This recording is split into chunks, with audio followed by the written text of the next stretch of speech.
Two senators are asking for a combined $65 million. They want to use those funds to help gain and retain staff who take care of our elderly Nebraskans. Channel 8's Ariana Martinez spoke with those working in assisted living to see if this is enough to help. Ariana? Yes, this money would come from both the American Rescue Plan Act funds and general funds.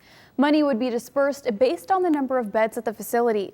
And not only would this money help gain and retain skilled nursing staff, but it would help with all of the added costs that the pandemic caused these facilities.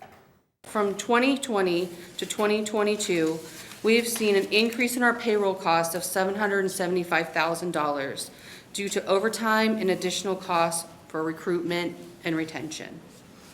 Plus, we have experienced an increase of $32,000 in supply costs for PPE or disposable for meal service. A representative for Vetter Senior Living, which owns over 25 assisted living and nursing facilities across the state, said the need is there for these extra funds. It is more of a challenge right now for the skilled nursing facilities because they need more employees who are in the skilled field. They have to be skilled, they have to be certified nurses or nursing aides or med aides. It's much more labor intensive.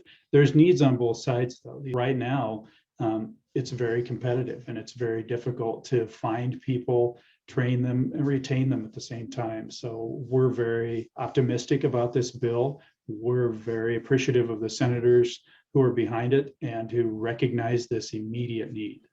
$5.5 million is being requested by Senator DORN to help staff at assisted living facilities. It would also help pay for personal protective equipment and testing supplies.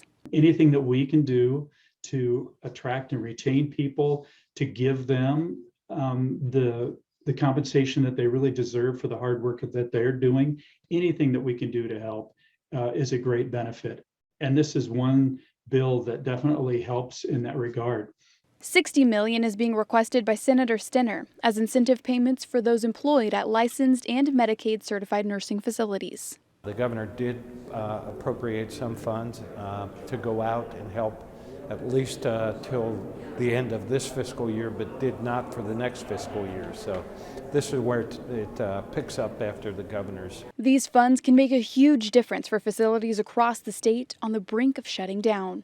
There have been several nursing homes have closed over the last several years. This idea came about to help retain employees, help get new employees. There's a critical staff shortage going through COVID and now coming out of COVID and all of that, and to help with some funding so that they can maintain solid footing. During the hearing this afternoon, I found out another bill aims to give bonuses to frontline nurses who work at the bedside of patients. They kept the term frontline nurses broad so that it would not only encompass hospitals, but also nursing homes and rehab facilities. No immediate actions were taken on any of these bills, and the Appropriations Committee must approve and add these funds to their budget before it can be debated on by the senators.